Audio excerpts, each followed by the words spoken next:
Hey, welcome back to another Whiteboard chat. Today we are going to talk about thyroid binding, specifically thyroid binding proteins. So most of you are probably familiar with hormone binding proteins. So for example, sex hormone binding globulin, that's a very familiar one for most people, binds to sex hormones, testosterone and estrogen. We also have cortisol binding globulin. We also have thyroxine binding globulin. So these hormones have binding globulins. Essentially, what that's going to do is determine how much hormone is bound, essentially circulating but unavailable to be used at the target location, and how much of that is unbound and is free hormone. I want to talk about this too because sometimes folks are too focused on one specific hormone variable or another. For example, they're not looking at free hormones, or they're only looking at free hormones, right? In an ideal world, we would see a percentage of bound hormone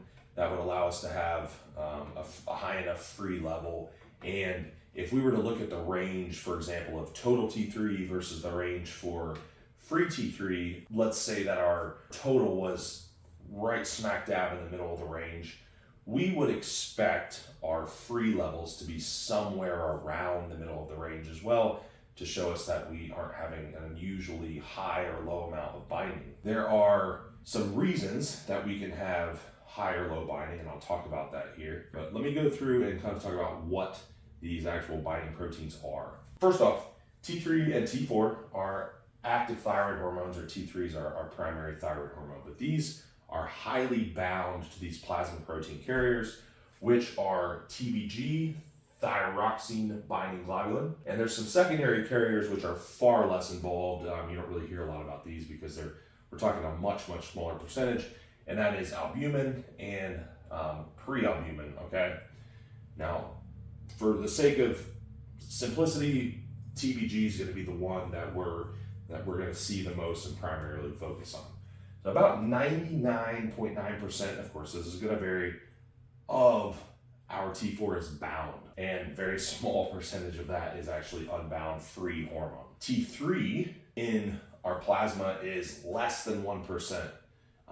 This is also very small percentage of T3 is unbound. It's a slightly larger percentage, or it should be, than T4, but again, still very small. So because of this tight binding to plasma proteins, there's a long half-life.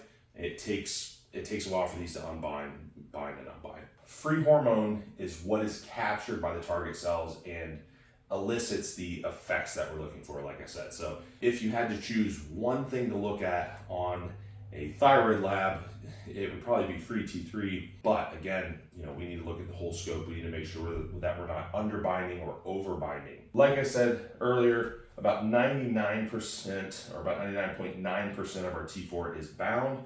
About 99.7% of our T3 is bound. Again, approximate, somewhere in that range. It's definitely going to vary from person to person. And very small percentage is unbound. That should actually be 0.3, I believe, but you get the idea. Why would we perhaps see too much being bound or unbound? Well, the liver is what is going to produce TBG. Now, we know that the liver is heavily involved in essentially all detox processes and hormone metabolism processes, as is the gut. So any dysfunction in those two regions would definitely be a potential culprit in seeing a low percentage of free hormone and perhaps a normal percentage of, or a normal level of total hormone. And medications, certain medications will elicit these effects. Blood thinners, for example, are a medication class that will alter thyroid binding. We should also look at nutrients, any nutrient deficiencies that would affect hormones being cleaved from a carrier would cause disruptions in thyroid binding. And to some extent, the body's going to have a compensatory effect. So, for example, if we have really low free hormone, the body's going to try to compensate by unbinding some, or really low total hormone, the body's going to try to compensate by unbinding some of that, putting us back in a more normal range, right? At least giving us enough free hormone to utilize.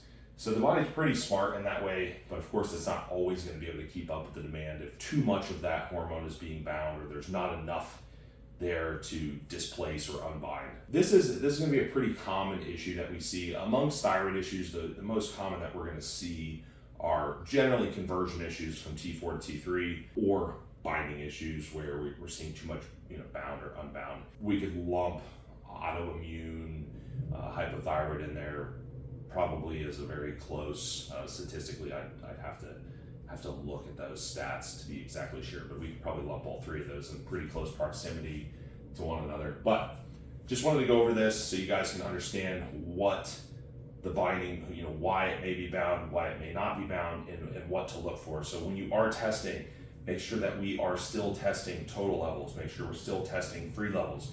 We want to see these in a pretty close proximity to one another in their range. Obviously the actual amount is not the same, but within the position in their range. And then we also want to make sure that, of course, our TSH isn't too high, showing us a compensatory effect there, or perhaps too low if we're looking at certain autoimmune conditions. Make sure you're thorough in your testing. Make sure you understand these things when you're speaking with your clients.